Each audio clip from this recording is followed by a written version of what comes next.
Major support for Out to Lunch is provided by the law firm of Jones Walker.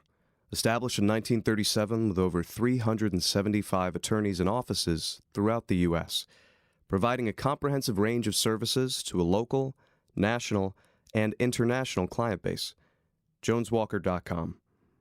And by Business First Bank, with locations throughout the state, including 11 offices in the Baton Rouge area, providing personal and commercial banking, treasury management, and wealth solution services to help clients succeed. Business First Bank. Banking with greater momentum. At b1bank.com.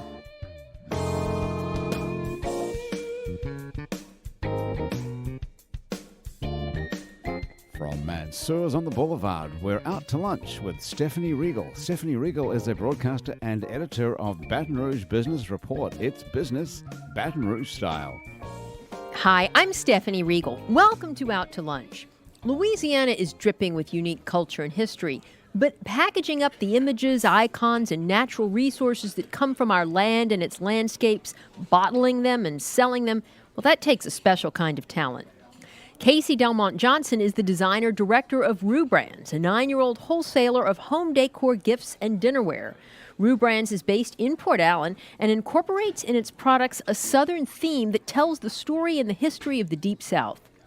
Roux Brands started out as a small retailer back in 2006 and over the years has evolved into a wholesaler that now supplies more than 1,000 stores throughout the Southeast.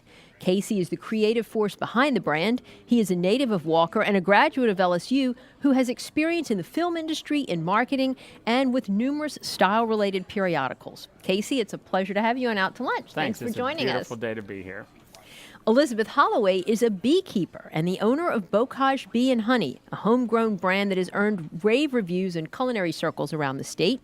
Making honey, which Elizabeth does from a facility on Drusilla Avenue in Baton Rouge, is actually her second career. She had a successful 40-year career in opera and theater and fell into the honey business quite by chance in the early 2000s. More than 15 years later, Bocage Bee and Honey now produces as many as 20 different varietals of honey, as well as a line of beeswax candles and soaps. Elizabeth, can't wait to hear your story. Thanks for being here today. Thank you. Well, Casey Johnson, let's start with you. Really cool, a wholesaler of Southern accessories, Southern style accessories, based in Port Allen. How did this come about? Well, it really started with our namesake, Roux. It wasn't my brainchild, but David, the family, the owner of the business, he decided upon Roux Brands, and it all began with gumbo. And it's sort of like everything here starts with a roux, like a gumbo. Mm-hmm. We had an award-winning, best-selling product, the Gumbo Bowl, and it just really launched us. So from there, you've gone from a retailer to a wholesaler. Now you only sell to stores, or primarily to stores. That's correct. And you have a whole line of Southern-style accessories, dinnerware, pretty things for the house. When I realized that story was what led design or narrative in so many senses of the word, that's when I really took off and I just started creating products, with every narrative that I could come up with: fleur-de-lis, marshlands, gumbo, etouffee, jambalaya, and it just, there are so many unique facets of our culture that it makes this job so easy. So you design everything now that Roux Brands sells? That's correct. I mean, I would say about 95%, but I have a really good support staff, and you would be surprised where some of the ideas come from. And so I'm just always putting that polishing touch on whoever's idea. How much fun. And then once you design something, say pretty cheese knives or a pretty plate, where do you all have them manufactured? Unfortunately, it's mostly manufactured in China. Well, but that's okay. We'll forgive you that. Yeah, forgive me, please. It's not as local as the bee honey here. But in order to keep prices down and to make it something that people can take delight in their homes, we don't all have this expansive budget to work with. So that's why we source most of our products there. But we are working on an avenue that takes us to Central America, El Salvador namely, and to sort of develop the manufacturing in that country. Very good. And then you sell to retailers primarily. Yeah, that's correct. We're working on we have an expansive list of retailers in the Southeast, and we have a few big boxes that we're working on now. Wonderful story. All right, we're going to circle back with you. But Elizabeth, tell us about Bocage Bee and Honey and how someone who was on Broadway became a beekeeper in South Louisiana. I came home when my parents needed me and some bees settled in a column on the plantation where I grew up, and we left them alone. And then there was a wedding, and I realized I had to get them out of the column. So we opened the column and put them into a beehive, and that was the first one. And then our plantation was expropriated by a railroad for a switching yard. So eventually I had to get off. My mother died, my father died, my partner was dying. And I moved into Baton Rouge, and I brought the bees with me. By that time, I had 4 hives.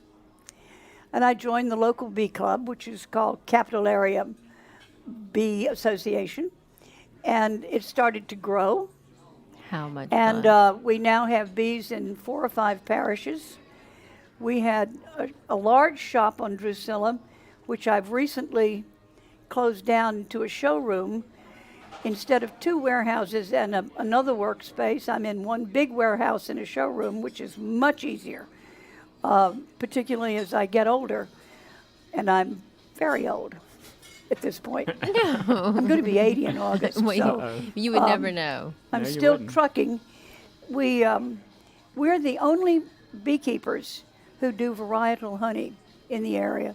That is, So we what does keep- that mean? That means we keep each location separate from every other location because different things grow in different places. Therefore, each honey has a different flavor Because of the flowers. because of the flowers. and Not what- the bees per it's se, what but the bees eat. flowers. It's what the Okay. bees eat. And people get wedded to a particular location. For instance, we have one in West Baton Rouge that we call, and we name each one of them. We have Old Bridge, which is our biggest seller.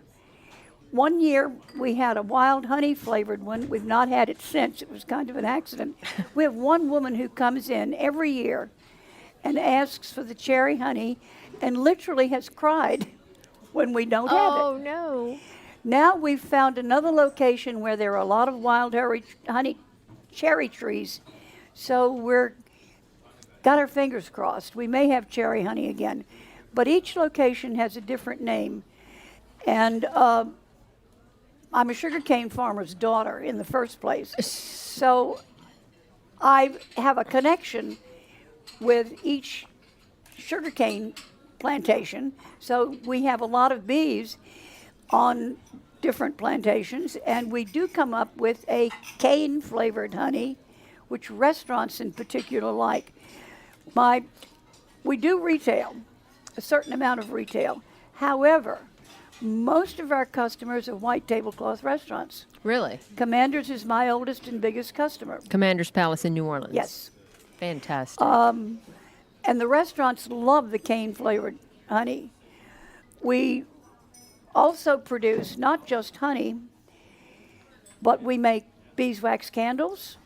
We make soap. This morning I was making baby lotion, How much fun. which we call crème bébé pour le derriere. Oh, I love that. Your accent's Well, very it's pretty. because I said that somebody's butt paste was too vulgar, way too vulgar. So we came up with crème bébé pour le derriere. Then so many older women wanted it and loved it that we have the same product, different name, different scent, which we call crème gentille. A nurse came in and said, we love this for people who are in chemo and radiation. And thank you. We have come up with crème sérieuse, which is a little heavier barrier and unscented for people with fragile skin at this point. And then I'm working on crème monsieur for men. So how did you learn all this about honey, about how to make honey, about the healing properties of honey and making honey-based products?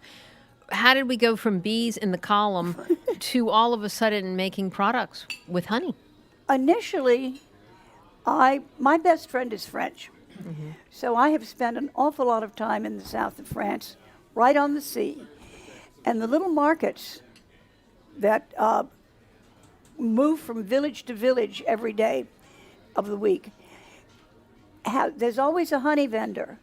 And I realized that they had rosemary honey and whatever grows in the neighborhood because the climate is more temperate than ours, they're able to separate the flavors, and I got fascinated by that. So when I came back and by accident got into honey here, I thought maybe we can do that here. And then I realized that Catholic and Episcopal and Lutheran churches always use beeswax candles Did not know that. because they consume themselves totally, and when they drip on the altar linens, it can be removed easily, and usually it doesn't drip very much, as opposed to petroleum-based candles. So we started making beeswax candles, and then we got into decorative candles.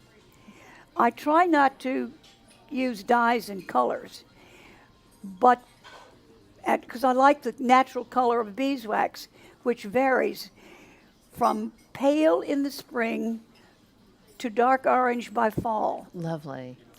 So you get a whole range of color, but people want colors.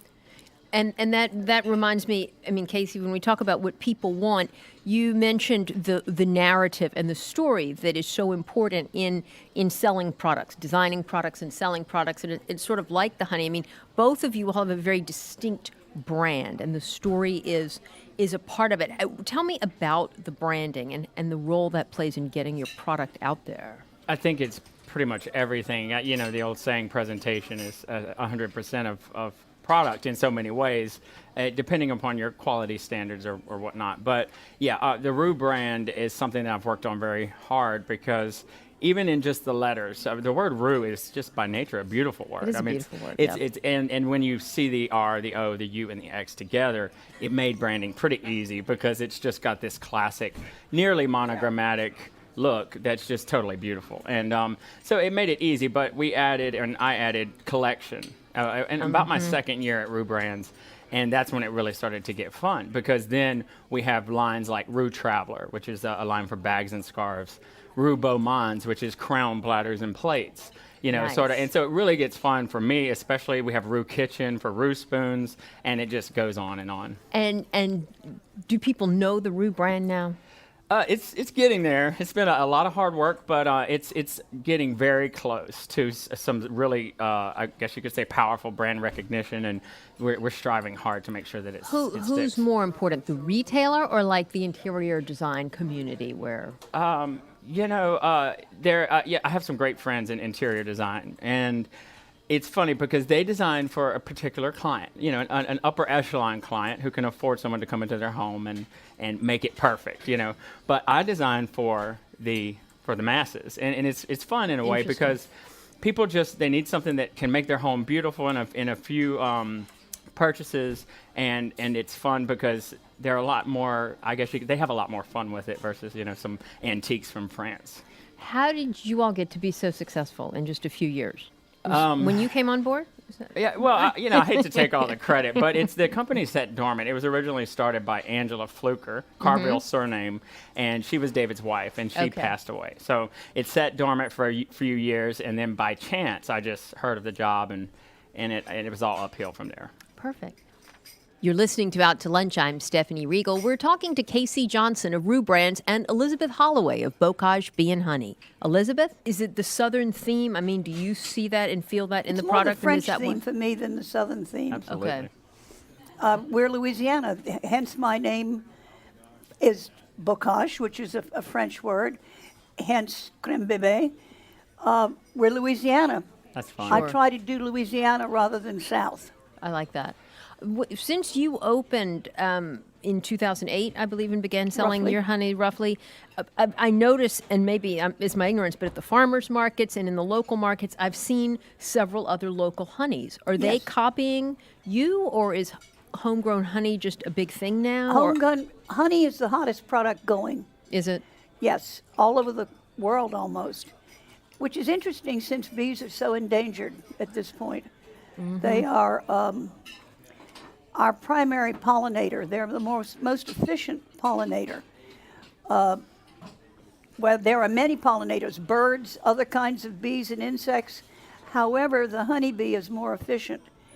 And it's, I don't know what we're going to do if we lose them. And we're losing them rapidly. And when you cultivate them for honey, does that kill them or does No. that keep them alive? I mean, is it good No, for them? in fact, the hobbyist who has 1 or 2 hives in a backyard or in his vegetable garden, they may be the salvation of bees, because we all protect them like crazy. Yeah. I've been known to, my helper and I sat in a parking lot once. A colony fell out of a tree, landed there. The real estate agents called me. We arrived with a swarm trap. We set it up, bright yellow thing. We went around the corner. By the time we came back, someone had moved that yellow swarm trap and driven back and forth over that colony of bees. Oh. The other bees are phenomenal. No. They're a family. They cannot subsist. One bee can't make it on its own. It has to be a group. Mm-hmm. The other bees who were not injured were trying to help the injured bees, and Louis and I stood there and cried. Wow. And I still get teary when I think about it. Sure. But that's the fascinating thing about bees. It's a group. It has to be a group. And how much honey do you produce from your bees? Wow. Any idea? Bottle? We're very small. It takes a lot of labor. Mm-hmm. This is probably the most labor-intensive business going. And because it all happens right here. Sure. We can't ship it off to China. In fact, China's in serious bee trouble. I've seen films of Chinese needing pollination. They use pollen in a cup and a chicken feather, and they hand pollinate each Oh, flower my goodness. Can on you a believe tree. that? It's the most amazing thing I've ever seen. We don't do that. Well, y'all, I want to change gears just for a minute away from business to try to get a feel for you personally. Tell me, what has been the greatest single source for your creative inspiration, whether person, place, or idea? It's easy for me because it's part of Fleur of the Nile. Nature, creation itself, I think, is the only source for creativity. And so for anyone to step outside of this is sort of, they're claiming some false inspiration. So when you look to creation, you find all of the elements needed to create on your own. I like that. Well, I grew up on a sugar plantation at Maringouin, and creatures have always been a major part of my life. Any kind of creatures. You name the strange animal or whatever, I've had it as a pet at one time or another. Had a baby armadillo for a long time. It's fun. Nature is the real inspiration for almost everything. Everything. Mm-hmm. And if we keep destroying it, we're blowed up, Amen. in a word. I have to ask you about the bees. You're never afraid of them or of getting stung or of I them get stung a lot. swarming? I get stung a lot. It usually doesn't bother me, although I got stung on Friday night, having taken a swarm out of a wall, and I got stung on my chin, Ooh. oddly enough. And generally, face stings don't bother me unless it's eyelids or lips. This thing swelled up, and I couldn't go to market Saturday because I didn't want to scare the customers. Oh, no. But normally, I don't react. If I get stung, it's like 5 seconds of liquid electricity. And it might itch for a while later, but a little swelling is normal. Mm-hmm. If you get a particularly aggressive group, sometimes they're overprotective. A bee can only sting you once because its stinger is like a fishhook. It hooks in your skin, the bee flies off, the stinger tears out of its body, that's a dead bee. Right. This is as opposed to yellow jackets and wasps who have stingers like needles. One wasp can do an enormous amount of damage because it stings repeatedly. And I won't even talk about yellow jackets. We won't talk about yellow jackets. They are really deadly, but bees aren't. And bees generally won't harm you unless you interrupt their houses, their hives, their swarms in a tree, Sure. whatever. Did you all envision yourselves doing this when you know. were younger? Well, you know, I knew I wanted to be an automobile designer when I was Did you? really small. Yeah, so this might be as close as I'll ever get, but yeah, I look to this career with a lot of aspiration, and there's a lot to be said about a lifestyle designer or something like that, and so Is that what you officially would call yourself, a I lifestyle think designer? so. Yeah, Yeah. I think so. Yeah. I mean, I would imagine a lot of people have creative instincts and talents and would like to do something like this, but it's hard to break in. It really it is, and you need to know a few people here and there, or come from a certain stock, if you will. And I have to bring this up, but at LSU, when I started, I had three best friends. One is a fashion designer for Adam in New York. One is an interior designer that's being featured in Architectural Digest, and another is an executive for Banana Republic. So it was just like we just blew up. Well, I'm Very glad to hear impressive. you all came from LSU, too. Yeah, we That did, makes and me so very I mean, happy. we're not as esteemed as Yale, but Well. over here. I was Do lucky. do you feel like you need to get out of Baton Rouge to do what you need to do? Or, you know, would you aspire to that, or can you do it from here? I hope one day we could. It's going to be tough to really make it sing from Baton Rouge, but I come from Walker, and we're sort of country people, so it's tough to leave family. But yeah, I think maybe New Orleans. It could be done from New Orleans, and if not, Dallas or Atlanta for sure. And then, But then you even don't further. have the Southern Right.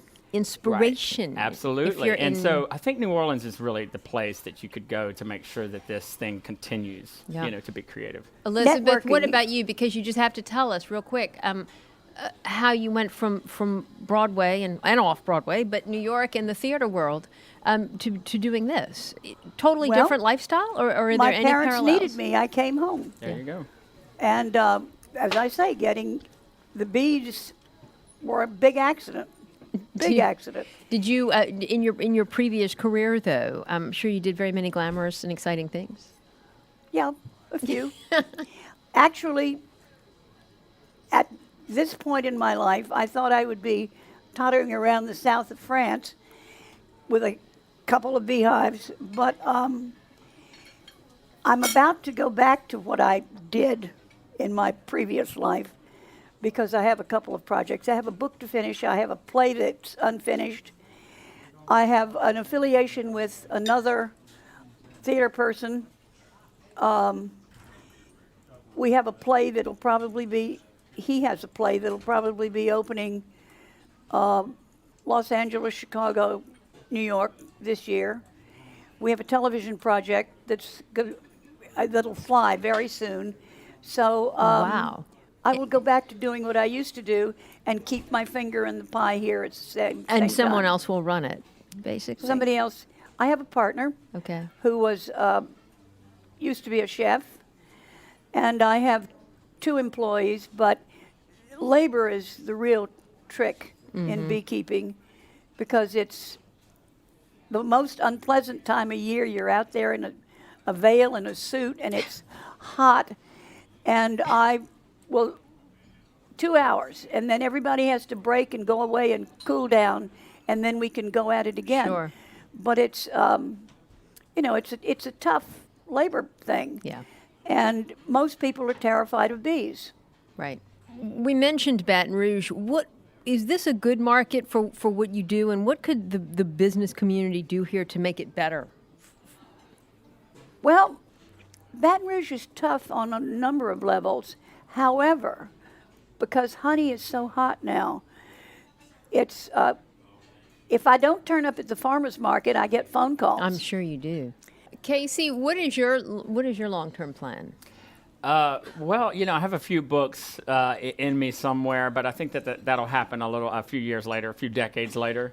But, I really hope that this becomes something a lot larger, and that when we open ourselves into private labels for big box retailers, that I might be able to sort of put a signature on something somewhere. Is that the goal? I think that's the goal, yeah. I mean, I don't have the Ralph Lauren aspiration, but, Isaac Mizrahi's kind of a fun person, and so I'm kind of claim the B- list of designers, and so I would be really happy with that. But, yeah, I think that's where I'm going. Excellent. I hope Well, so. I think in Baton Rouge, one of the things that's easier is networking, and networking in both of our businesses is crucial.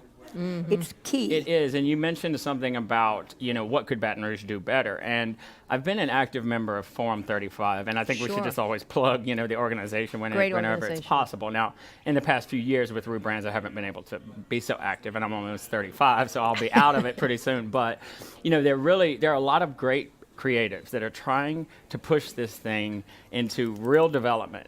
Downtown Baton Rouge, I remember when the Downtown Development District was just planning what they have established downtown now. And so, I think it's continued pressure on our legislative officials and our mayor and our city council to place the arts as some of the highest, principles that we hold our city accountable for. And I go into New Orleans a lot, and I associate with some artists there, creatives, and that helps me sort of get the inspiration that I need in some ways. But there are a lot of Creative Alliance of New Orleans, and these people are doing real work on the ground, finding emerging artists, and they're promoting these people well beyond the status quo, and I think that's what we need here. So important, the networking and the synergies, and that's really what builds it up. Well, Casey Johnson and Elizabeth Holloway, you both are wonderful guests, so inspirational, and you clearly have an appreciation for our unique culture and have figured out how to turn it into a business and share it with others. So thanks for sharing your stories with us today on Out to Lunch. Thank you. Thank you. My guests today on Out to Lunch have been Casey Johnson of Roux Brands and Elizabeth Holloway of Bocage Bee and Honey. You can find out more about Roux Brands and Bocage Bee and Honey by following the links on our website. It's batonrouge.la and wrkf.org. Today's show was recorded live over lunch at Mansurs on the Boulevard in Baton Rouge. Mansurs is open for lunch daily from 11 to 2, for dinner nightly, and for brunch on Saturdays and Sundays. The producer of our show is Grant Morris. Our technical producer is Eric Merle. Our associate producer is Peter Raschuti, and our Baton Rouge business consultants are Charlie D'Agostino and Ann Edelman. You can see photos from this show on its batonrouge.la and on our Facebook page. These photos are taken by Ken Stewart. All the music on Out to Lunch is composed and performed by Mitchell Foreman. You can find more of Mitchell's music wherever great jazz is streamed or sold and at mitchellforeman.com. You can get this show as a podcast, you can listen to past shows, and you can keep up with us on all kinds of social media by going to our websites. It's batonrouge.la and wrkf.org. Out to Lunch is a production of INO Broadcasting for its batonrouge.la and WRKF 89.3 FM. I'm Stephanie Riegel. Thanks for joining me. I look forward to meeting you again next week around the table here at Mansurs for more business Baton Rouge style on Out to Lunch. Major support for Out to Lunch is provided by the law firm of Jones Walker. Established in 1937 with over 375 attorneys and offices throughout the U.S., providing a comprehensive range of services to a local, national, and international client base. JonesWalker.com. And by Business First Bank, with locations throughout the state, including 11 offices in the Baton Rouge area, providing personal and commercial banking, treasury management, and wealth solution services to help clients succeed. Business First Bank, banking with greater momentum at b1bank.com.